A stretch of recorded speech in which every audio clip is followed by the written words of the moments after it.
Hello students, welcome to magnet brains. मैं Rupali Verma. Magnet brains आपको 100% free education देता है।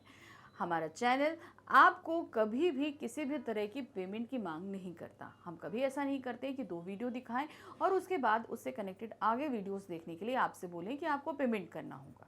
यहाँ पर आपको किंडरगार्टन से लेकर क्लास 12 तक आपके हिंदी मीडियम जितने भी वीडियोस हैं, जितने भी आपके आते हैं इंग्लिश मीडियम, साथ ही आपके नीट, जेई, आपका ओलंपियाड, एनटीएससी, जितने भी वीडियोस यहाँ पे अवेलेबल हैं आपको 100% फ्री मिल रहे हैं। इसके लिए आपको किसी भी तरह की कोई पेमेंट करने की ज़रूरत नहीं है। तो इस फ्री एजुकेशन का लाभ उठाइए। और आज लाभ उठा रहे हैं हमारे क्लास 12 हिंदी कोर के स्टूडेंट्स। जो हम उनकी बुक लेकर आए हैं हिंदी की, वो है आरोह भाग 2, उसका काव्य खंड है। और काव्य खंड में आज हम पढ़ रहे हैं पाठ 9। पाठ 9 में हमारे सामने है रुबाइयाँ और गज़ल। ये लिखी है फिराक गोरखपुरी जी ने। इनका हम डिटेल एक्सप्लेनेशन आपको पहले करा चुके हैं और आज हम करा रहे हैं एमसीक्यूज, यानी कि मल्टीपल चॉइस क्वेश्चन, बहुविकल्पीय प्रश्न। तो इनको फटाफट करेंगे क्योंकि हमारे एग्जाम में ये आने वाले हैं, तो इनकी तैयारी भी करनी है हमको। तो यहाँ पर हमारे सामने गज़ल और रुबाइयों से आधारित कुछ प्रश्न भी रहेंगे और संपूर्ण पाठ आधारित भी प्रश्न रहेंगे।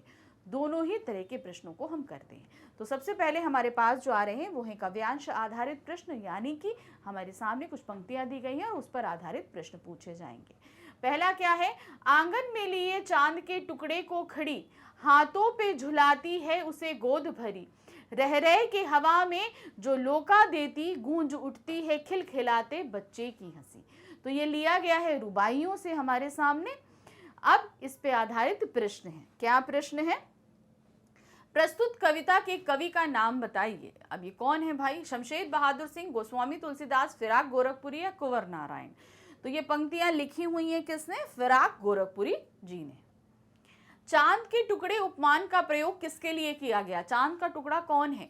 माँ, बच्चे, परिवार या ये सभी? तो किसके लिए किया गया चांद का टुकड़ा? वो है बच्चे के लिए इस्तेमाल किया गया है ये उपमान। प्रस्तुत काव्यांश में किसका वर्णन किया गया है? माँ के वात्सल्य भाव का, मनोहर वातावरण का, चांद की सुंदरता का या स्त्री के रूप का? तो यहाँ पर जो चित्रण किया गया है वो है माँ की वात्सल्यता का, यानी कि माँ के प्यार का, किस तरीके से वो बच्चे से दुलार रही है। शिशु के प्रति माँ का स्नेह कैसा होता है? एक बच्चे के प्रति जो है माँ कैसा स्नेह रखती है? असरल, असहज, नैसर्गिक या कृत्रिम? तो वो प्रेम कैसा होता है? वो होता है नैसर्गिक, यानी प्राकृतिक प्रेम होता है। इसमें किस तरह की बनावट नहीं होती है। बच्चे की खिलखिलाहट भरी हंसी कहाँ गूंज उठती है? कहाँ वो जो है खिलाया जा रहा है, कहाँ उसकी हंसी चारों तरफ गूंज रही है? घर में, वातावरण में, आंचल में या स्वप्न में? तो उसकी जो हंसी है वो कहाँ गूंज उठती है? वो पूरे संपूर्ण वातावरण में, बहुत खुश है और पूरे वातावरण में उसकी हंसी गूंज उठती है। अब आते हैं नेक्स्ट काव्यांश पे। क्या दिया हुआ है?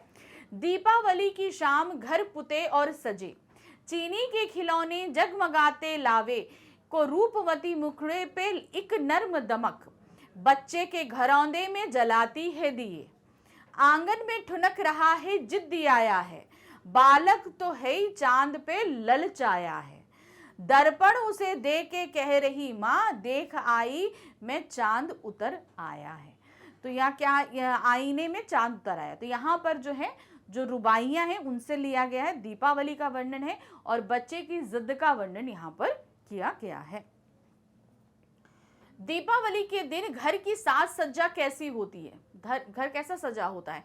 अस्त व्यस्त, साफ सुंदर पुते हुए घर, बच्चों के खिलौने घर पर फैले हुए हैं या अस्वच्छ व गंदगी रहती है? तो सही क्या है कि साफ सुथरे और पुते हुए घर होते हैं। दीपावली के दिन माता बच्चों को क्या लाकर देती है? कपड़े, मिठाई, चीनी मिट्टी के खिलौने या दिया? तो कैसे क्या लाकर देती है? वो देती है चीनी मिट्टी के खिलौने। मिट्टी के भी खिलौने लाकर देती है, चीनी के भी खिलौने लाकर देती है, तो सभी कुछ लाकर देती है। दिए जलाते समय बच्चे के लिए माता के चेहरे पे कैसा भाव है? कोमलता का, शिथिलता का, स्तब्धता का या असमंजसता का? तो सही क्या है? वो भाव है कोमलता का। दीपावली के उत्सव को आंखों के सामने साकार कौन कर देता है? किसने साकार कर दिया है? मिट्टी के खिलौनों ने, दीपक को जलाना, घर की साज सज्जा, ये सभी।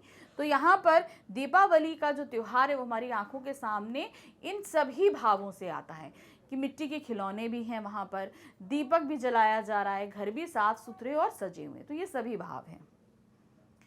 माँ बच्चे के घरौंदे में दिए किस लिए जला रही है? मनोरंजन हेतु, परंपरा हेतु, आत्मीयता हेतु या प्रकाश हेतु? क्यों जला रही है? ये परंपरा हेतु जला रही है। भाई परंपरा है कि वो छोटे से घरौंदे को सजाया जाता है, ये एक परंपरा है, वहाँ पे घर रखा जाता है और उसकी साफ सफाई, साज सज्जा सभी पे ध्यान दिया जाता है।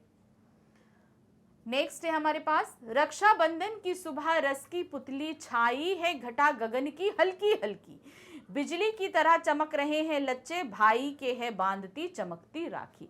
तो यहाँ पे रक्षाबंधन के पर्व का जो है वो वर्णन किया गया है कि आकाश में कैसे बादल छाए हैं और भाई किस प्रकार से बहन के हाथों में राखी बांध रही है। इस पर आधारित प्रश्न है, प्रस्तुत काव्यांश का केंद्रीय विषय क्या है? ये पूरा जो हमने काव्यांश पढ़ा, इसका केंद्रीय विषय किस पर आधारित है? प्रकृति का चित्रण करना, रक्षाबंधन के पर्व का वर्णन करना, सामाजिक रीतियों का चित्रण करना, संध्या के समय का वर्णन करना। तो यहाँ पर क्या है? रक्षाबंधन के पर्व का वर्णन करना है केंद्रीय विषय। कवि ने काव्यांश के माध्यम से क्या स्पष्ट किया? इस काव्यांश के माध्यम से वो क्या चीज बताना चाह रहे हैं हमें? भाई बहन के अटूट संबंध को, सावन के महीने की फुहार को, वर्षा ऋतु के मनमोहक दृश्य को या उपरोक्त सभी? तो यहाँ पर जो कवि ने है वो भाई बहन के अटूट बंधन को व्यक्त किया है। भाई रक्षाबंधन का पर्व क्यों होता है? भाई बहन के अटूट रिश्ते के लिए ही होता है, तो यहाँ पर वो रिश्ता ही व्यक्त किया गया है। कवि ने रक्षाबंधन की सुबह को कैसा बताया है? रक्षाबंधन की जो सुबह है वो किस तरीके की है? तारों से भरी है, रस की पुतली है, कठोर और हटीली है, नीरस और शांत है। तो उन्होंने कैसी बताई है? वो बताई है रस की पुतली। पहली पंक्ति में है ना रस की पुतली, तो कैसा बताया उन्होंने? रस की पुतली बताया है। राखी को किसका प्रतीक बताया गया है? किस चीज का प्रतीक है? त्योहार का, प्रेम का, घृणा का या प्रतिस्पर्धा का? तो यहाँ पर राखी जो बताया गया है वो है प्रेम का प्रतीक। भाई और बहन के बीच के प्रेम के संबंध को राखी व्यक्त करती है। बहन द्वारा भाई की कलाई पर कैसी राखी बांधी जा रही? किस तरह की राखी बांधी जा रही है? रेशम के तारों वाली, चांदी के तारों वाली, बिजली की तरह चमकते तारों वाली या सोने की आभा वाली? तो किस तरह की राखी बांधी गई है? वो है बिजली की तरह चमकते हुए तारों वाली बताई गई है, क्योंकि वो गोल्डन गोल्डन रहता है ना, तो जैसे लगता है कि वो बिजली के तार हैं, सुनहरे सुनहरे से चमक रहे हैं। अब नेक्स्ट हमारे पास में जो आ रहे हैं ये है गजल से लिया गया है उनका। भाई हमारे पास दो है ना, रुबाइयां और गजल, तो गजल से लिया गया है। जो मुझको बदनाम करे काश वे इतना सोच सके, मेरा पर्दा खोले या अपना पर्दा खोले। तो यहाँ पर कवि बोल रहे हैं कि जो मेरी बुराई करता है वो मेरी बुराई नहीं कर रहा है, एक तरीके से अपने व्यक्तित्व को दूसरों के सामने व्यक्त कर रहा है। ये कीमत ही अदा करे हम बदरुस्ती ए होशो हवास, तेरा सौदा करने वाले दीवाना भी होले साथ। तो यहाँ पर क्या है कि प्रेमी का जो प्रेम है वो कौन व्यक्त करता है? वो दीवाना व्यक्त करता है। तो यहाँ पर वो बता रहे हैं कि हमने प्यार की कीमत जो है एक दीवाना बन के जो है अदा करी है। तेरे गम का पासे अदब कुछ दुनिया का ख्याल भी है, सबसे छिपा के दर्द के मारे चुपके चुपके रो ले हुए हैं। तो यहाँ पर अपने प्यार की जो हार है वो और अपनी प्रेमिका की जो बिछुड़न है उस दर्द को व्यक्त करते हुए बोलते हैं कि मैं जमाने के सामने नहीं चुपके चुपके रो लेता हूँ। तो देखिए हमारे सामने जो गज़ल प्रस्तुत की गई है, गज़ल का एक मूल होता है कि इसमें कुछ शेरों को, शेर जो शायरियाँ होती हैं उनको कई सारे अलग अलग शेरों को लिया जाता है और ये कभी एक दूसरे से संबंधित नहीं होते, ये अलग अलग रहते हैं, इनका मतलब भी अलग अलग रहता है और बस एक ही बहुत सारे शेर आपस में पिरो दिए जाते हैं और एक गज़ल बन जाती है। यहाँ पर तीन हमारे सामने जो है शायरियाँ प्रस्तुत की गई और गज़ल का ये एक अंश है। क्या है इस पर आधारित प्रश्न? काव्यांश के अनुसार बदनाम करने वाले क्या नहीं सोचते हैं? स्वयं की बदनामी की बात, स्वयं की प्रशंसा की बात, दूसरों की कमजोरी की बात या दूसरों को महत्व देने की बात? वो नहीं सोचते हैं, जो बात है वो है स्वयं की बदनामी। हम दूसरे की बदनामी कर रहे हैं तो एक तरीके से हम खुद बदनाम हो रहे हैं कि ये व्यक्ति कैसा है, ये दूसरों को बदनाम करता है।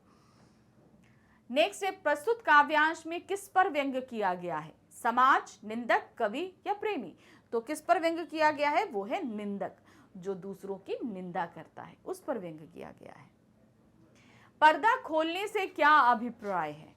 आवरण हटाना, मन में विश्वास लाना, मन की छुपी कुटिल भावनाओं को उजागर करना, दूसरों पर दोषारोपण करना।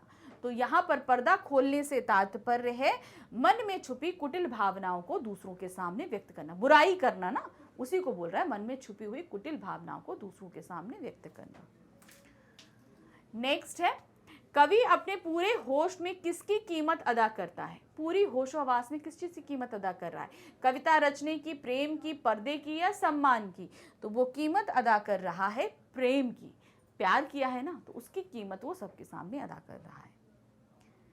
कवि ने स्वयं को पूर्णता किस पर न्यौछावर कर दिया है? समाज पर, सहयोगी पर, प्रेम पर या देश पर? उन्होंने पूर्ण रूप से अपने आप को जो अर्पण किया है वो है प्रेम पर। नेक्स्ट हमारे पास में फिर कुछ शायरियां प्रस्तुत की गई हैं। क्या है? नौरस गुच्छे पंखड़ियों की नाजुक गिरे खोले हैं, या उड़ जाने को रंगबू गुलशन में पर तोले हैं। दूसरा है, तारे आके झपकावे हैं, जर्रा जर्रा सोए हैं, तुम भी सुनो हो यारो, सब में सन्नाटे कुछ बोले हैं। हम हो या किस्मत हो हमारी, दोनों एक ही काम मिला है, किस्मत हमको रो लेवे, हम किस्मत को रो लेवे। तो किस तरीके से यहाँ बता रहे हैं कि चारों तरफ, पहले वाले में 9 गुच्छे पंखड़ियों की नाजुक गिरह खोले हैं, या उड़ जाने को रंगोबू गुलशन में पर तोले हैं।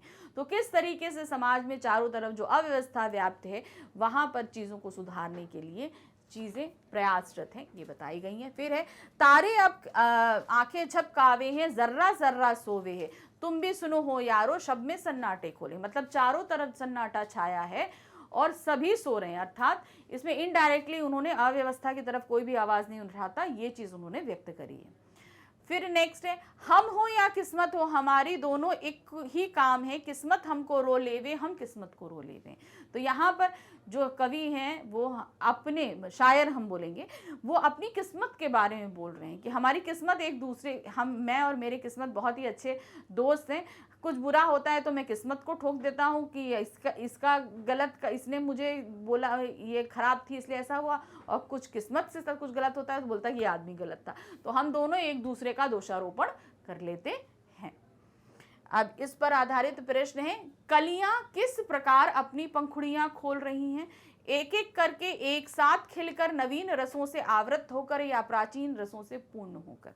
तो यहाँ पर जो है वो है नवीन रसों से आवृत होकर, मतलब नई चीजों से व्यक्त होकर, यानी कि समाज में जो व्यवस्था आ रही है, नई नई चीजें जो आ रही हैं, वो चीज इनडायरेक्टली बताई गई है। कलियों द्वारा पंखुड़ियां खोलने का क्या प्रभाव हुआ है? चारों ओर सुगंध फैल गई है, चारों ओर निराशा छा गई है, चारों ओर अंधकार छा गया है, चारों ओर प्रसन्नता की लहर दौड़ गई है। तो सही क्या है यहाँ पर? चारों ओर सुगंध फैल गई। जब भाई कली जब अपने पंखुड़ियों को खोलेगी तो क्या होगा? चारों तरफ सुगंध ही व्याप्त होगी, तो सुगंध फैल गई है। जर्रा जर्रा सोए है पंक्ति से क्या तात्पर्य? जर्रा जर्रा सोए है, ये पंक्ति के माध्यम से कवि ने हमें क्या समझाने का प्रयत्न किया है? पशु पक्षी सोए हैं, सभी मनुष्य सोए हैं, फूल पौधे सोए हैं, सृष्टि का कणकण सोया है। तो यहाँ पर क्या उन्होंने बताया है? जर्रा जर्रा सोया, अर्थात सृष्टि का कण कण सोया है।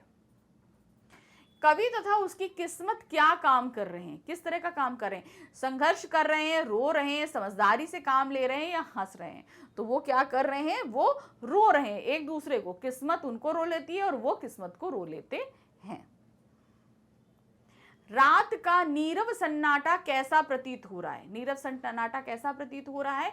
शांत सा, गंभीर सा, बोलता हुआ सा, या धीरज धरता हुआ सा? तो कैसा सन्नाटा प्रतीत हो रहा है? वो है बोलता हुआ सा सन्नाटा प्रतीत हो रहा है। तो अब इस प्रश्न के साथ हमारे काव्यांश आधारित प्रश्न समाप्त होते हैं। अब हमारा जो आएगा वो है संपूर्ण पाठ आधारित प्रश्न, यानी पूरे पाठ में जहां कवि परिचय, काव्यगत विशेषताएं, संपूर्ण पाठ, सभी पे आधारित हमारे प्रश्न रहेंगे। तो नेक्स्ट क्वेश्चन हमारे पास में क्या दिया है, आंगन में लिए चांद के टुकड़े को पंक्ति में चांद का टुकड़ा किसे कहा गया। रुबाइयों में बोला गया है ना कि चांद का टुकड़ा, तो चांद का टुकड़ा किसको बोला गया है, पत्नी द्वारा अपने पति को, माँ द्वारा अपने सुंदर बच्चे को, राजा द्वारा रानी को, या उपरोक्त सभी। तो चांद का टुकड़ा कौन जो है गोदी में लेकर लोका दिला रही थी, वो थी माँ। तो माँ द्वारा चांद का टुकड़ा किसको बोला गया है, अपने बच्चे को। तो यहाँ पर खा ऑप्शन हमारा सही होगा। नेक्स्ट आते हैं, फिराक की रुबाइयाँ के आधार पर बताइए कि माँ द्वारा अपने बच्चे को खिलाना, झुलाना आदि में किस भाव की अभिव्यक्ति होती है। जब माँ अपने बच्चे को प्यार करती है या कोई भी अपने बच्चे को प्यार करता है तो उस समय कौन सा भाव उत्पन्न होता है, ये चीज़ पूछी। तो इसमें क्या है, वात्सल्य भाव, प्रेम भाव, दया भाव या श्रृंगार भाव। देखिए, जब किसी छोटे बच्चे को प्यार की बात आती है, प्रेम होता है, जैसे नायक नायिका के बीच में प्रेम होगा, लेकिन जब हम छोटे बच्चे के बारे में बात करते हैं तो वो क्या होता है, वो वात्सल्य भाव होता है या स्नेह भाव होगा, ये ध्यान रखिएगा। तो यहाँ पर जो है स्नेह भाव का तो ऑप्शन है नहीं, तो यहाँ पर क्या रहेगा, वात्सल्य भाव। माँ द्वारा बच्चे को झुलाने पर, उसे हवा में उछालने पर बच्चा क्या प्रतिक्रिया करता है। जब माँ उसको हवा में उछालती है, लोका देती है ना, तो ऊपर उछालती है, तो बच्चा क्या कर रहा था, रुबाइयों में ये दिया हुआ है, क्या करता है, बच्चा रोने लगता है, बच्चा अपनी माँ से चिपक जाता है, बच्चा डर जाता है, खिलखिलाने लगता है। तो माँ जब उसे हवा में उछालती है, लुका देती है, तो क्या करने लगता है बच्चा खिलखिलाने लगता है। उलझे हुए गेसुओं में कंघी करके पंक्ति के अनुसार गेसु शब्द का अर्थ क्या है। उलझे हुए गेसु, तो गेसु का तात्पर्य यहाँ पर क्या है, बाल, कपड़े, घुंघरू या चोटी। तो गेसु का तात्पर्य है बाल से, क्योंकि कंघी कहाँ करी जाएगी भाई, बाल में तो करी जाएगी, और गेसु का अर्थ भी बाल ही होता है। जब अपने बच्चे को घुटनों में लेकर कपड़े पहनाती है तो बच्चा किस भाव से अपनी माँ के मुख की तरफ देखता है। अब क्या है, वो अपने घुटनों के पास रख के अपने बच्चे को कपड़ा पहना रही है। भाई बच्चा छोटा होता है, भागता है, तो उसे घुटनों के बीच में रख के जो है कपड़े पहनाए जाते हैं, क्योंकि वो खड़ा भी नहीं हो पाता, तो सपोर्ट के लिए उसको चाहिए होता है। तो अब जो है जब वो कपड़े पहना रही है तो बच्चा किस भाव से अपनी माँ की तरफ देख रहा है, गुस्से के भाव से, आत्मीयता व स्नेह के भाव से, प्रेम के भाव से, या रोते हुए भाव से। तो माँ जब इतने लगाव से, कहते हैं ना बच्चा फीलिंग टच करता है, तो वो फीलिंग ले रहा है, तो यहाँ पर क्या है, वो आत्मीयता और स्नेह के भाव से देख रहा है। तो देखिए अभी हमने आपको बताया था ना कि जहाँ पर छोटे बच्चे से लेकर प्यार की भाव आता है वहाँ पे स्नेह आता है, तो यहाँ देखिए स्नेह भाव आया। नेक्स्ट है, दीपावली के उल्लासमय वातावरण के चित्रण के माध्यम से कवि ने लोक जीवन में किसका महत्व बताया है। दीपावली का उन्होंने बताया कि किस तरीके से दिए जलाए जा रहे हैं, छोटा बच्चा का घर धमकाया जा रहा है, घर साफ सुथरा है, तो सब कुछ उन्होंने बताया। जब इन्होंने इस पूरी चीज़ों का वर्णन हमारे सामने रखा तो वो किस मान्यता को उजागर करना चाहते हैं, क्या है वो, सफाई होती है, ये बात समझाना चाहते हैं, धन होता है लोगों के पास दीपावली मनाने का, त्योहारों का महत्व या दीपावली का महत्व। तो यहाँ पर वो हमें क्या बताना चाह रहे हैं, वो हमें बताना चाह रहे हैं भारतीय संस्कृति में त्योहारों का महत्व क्या होता है। रुबाइयों के आधार पर बताइए कि दीपावली की शाम माँ अपने बच्चे को किस प्रकार के खिलौने देती है। किस प्रकार के उसने खिलौने दिए हैं, प्लास्टिक के खिलौने, मिट्टी के खिलौने, चीनी के खिलौने या लोहे के खिलौने। तो उसने जो खिलौने दिए हैं वो दिए हैं चीनी के खिलौने। आते हैं चीनी के शक्कर के वाइट खिलौने आते हैं, उनसे या तो खेल लीजिए, वो खाए भी जा सकते हैं। अब चूंकि बच्चा बहुत छोटा है तो जाहिर सी बात है कि वो क्या करेगा, मुंह में डालेगा, तो इसलिए उसे चीनी के दिए कि मुंह में भी डालो तो कोई फर्क नहीं पड़ेगा। फितरत का कायम है तवाजुन, यहाँ तवाजुन का क्या अर्थ है, तवाजुन शब्द क्या का मतलब होता है, तराजू, राज्य, संतुलन या स्थिरता। तो यहाँ तवाजुन का जो अर्थ होता है वह है संतुलन अर्थात बैलेंस। बच्चे के घरौंदे में जलाती है दिए, क्या है, बच्चे के घरौंदे में जलाती है दिए, रुबाइयों के आधार पर पंक्ति का आश्रय। घरौंदे आधार पर पंक्ति का आश्रय क्या है, इस पंक्ति का क्या मतलब है।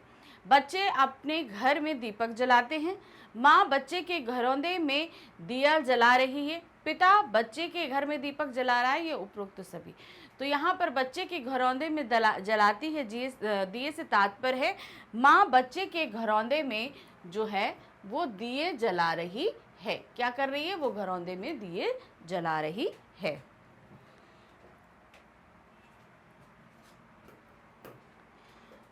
नेक्स्ट आते हैं, रुबाइयों के आधार पर बताइए कि बालक माँ से क्या मांगने की जिद कर रहा है। माँ से क्या चीज़ मांगने की वो जिद कर रहा है?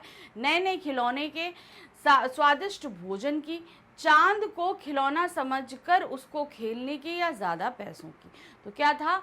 आंगन में जिद दे आया है ना। तो वो वाला जो रुबाई का जो छंद था वो है यहाँ पर। तो क्या दिया है वहाँ पे? चांद को खिलौना समझकर उसे खेलने की वो जिद कर रहा है। देख आईने में चांद उतर आया, पंक्ति का आश्रय क्या है? इस पंक्ति का से क्या मतलब है? चांद जमीन पर अर्थात आईने में उतर आया है, चांद घर पर उतर आया है, का और खा दोनों हैं, उपरोक्त में से कोई नहीं। तो सही क्या है? चांद जो है वह जमीन पर अर्थात आईने पर उतर आया। अब वो चांद मांग रहा खेलने के लिए, दे नहीं सकते, तो माँ ने आईना लिया और उसमें चांद दिखा दिया, कहते देखो जो तुम्हें खेलना था वो हमने तुम्हें ला के दे दिया, ये है चांद। रक्षाबंधन का त्योहार किस ऋतु में मनाया जाता है? कौन सी ऋतु में आता है? शीत ऋतु, वर्षा ऋतु, ग्रीष्म ऋतु या वसंत ऋतु? तो रक्षाबंधन का त्योहार मनाया जाता है वर्षा ऋतु में। सावन मास की पूर्णिमा में के दिन ये जो है त्योहार मनाया जाता है, और सावन मास जो है वो वर्षा ऋतु के अंतर्गत आता है। बिजली की तरह चमक रहे हैं लच्छे, पंक्ति के अनुसार छोटी बहन अपने भाई को किस प्रकार की राखी बांधती है? तो क्या बिजली की तरह चमक रहे हैं लच्छे, तो छोटी बहन किस तरह की राखी बांध रही है? सामान्य राखी, फूलों से युक्त राखी, बिजली वाली राखी, या बिजली की तरह चमकते तारों के लच्छे वाली राखी? तो क्या बताया है?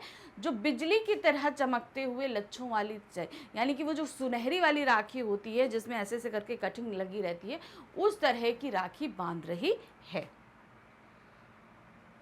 तारे आंखें झपकावे हैं, जर्रा जर्रा सोए हैं, पंक्ति के अनुसार तारों को देखकर कैसा महसूस हो रहा है? क्या है? तारे आंखें झपकावे हैं, जर्रा जर्रा सोए हैं।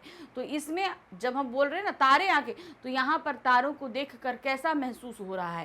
तारे चमक रहे हैं, तारों को नींद आ रही है, तारे आंख झपका रहे हैं, या खा और गा दोनों ही सही है। तो यहाँ पर जो है तारे क्या है? उनको नींद भी आ रही है और वे आंख भी झपका रहे हैं। तो इस कंडीशन में हमारा खा और गा ऑप्शन दोनों ही सही है।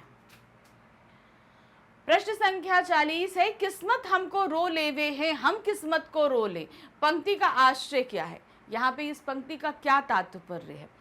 किस्मत हमको रो रही है, हम किस्मत को रो रहे हैं, या कवि और उसकी किस्मत का केवल एक ही काम है रोना, या उपरोक्त में से कोई नहीं? तो यहाँ पर क्या है?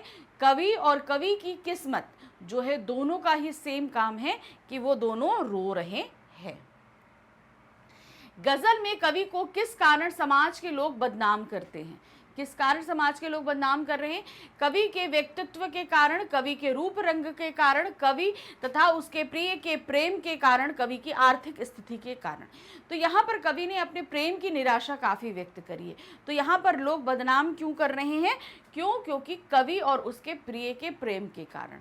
क्योंकि जिस समय हमारे कवि फिराक गोरखपुर जी ने ये कविता लिखी थी, उस समय प्रेम को इतना मतलब ओपन माइंडेड नहीं था कि आप सबके सामने व्यक्त कर सको, और कवि के जब प्रेम का उजागर हुआ तो सब उनकी निंदा करने लगे थे।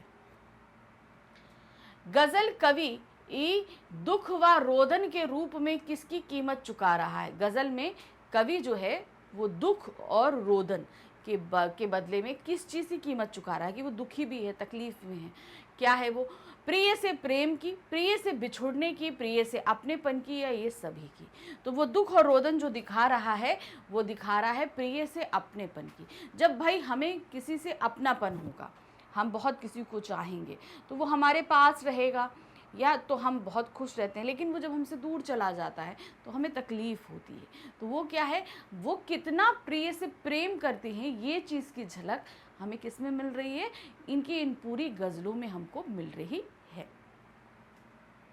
नेक्स्ट है, तेरा सौदा करने वाले दीवाने भी ही होले हैं, पंक्ति के अनुसार दीवाना कौन होता है? क्या है? तेरा सौदा करने वाले दीवाने भी होले हैं। तो यहाँ पर दीवाना किसके लिए बोला गया है? कवि से प्रेम करने वाले, प्रिय का सौदा करने वाले, प्रिय से प्रेम करने वाले या पत्नी से प्रेम करने वाले। तो दीवाना कौन होता है? जो प्रिय से प्रेम करता है। अब प्रिय से प्रेम, अब प्रेमिका अगर अपने प्रिय से प्रेम करेगी तो वो भी दीवानी है, और प्रिय अगर अपनी प्रेमिका से प्रेम करेगा तो वो भी दीवाना है। तो यानी कि प्रिय से प्रेम करने वाला व्यक्ति दीवाना होता है। गजल के आधार पर बताइए कि प्रेम में किस प्रकार का नैसर्गिक संतुलन है। क्या बताया उन्होंने? जब हम गजल पढ़ेंगे तो उसके पढ़ने के बाद हमें बताना है कि गजल में किस तरह का नैसर्गिक यानी कि प्राकृतिक संतुलन बताया गया है। सबसे प्रेम करना, निस्वार्थ प्रेम करना, का और खा दोनों सही है, या स्वयं को खोकर अधिक से अधिक पाना। तो यहाँ पर किस तरह की प्रेम की भावना व्यक्त की गई है? वो है निस्वार्थ प्रेम करना।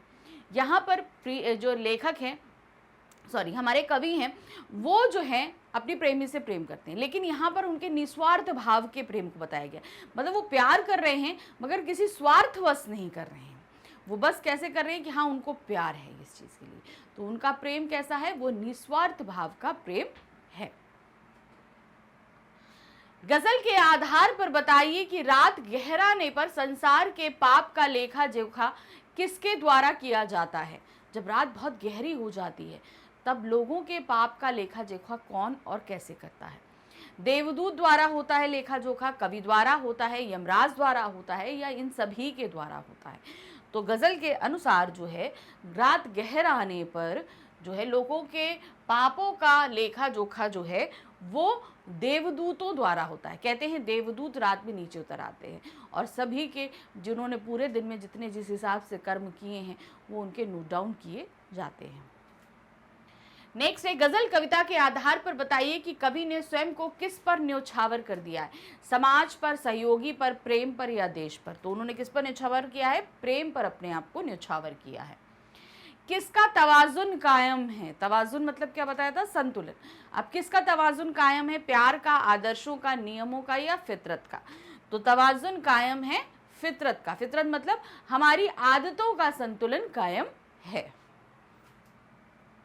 कवि किसकी चमक की बात कर रहा है? मोती, शेरों, हीरा या तारों?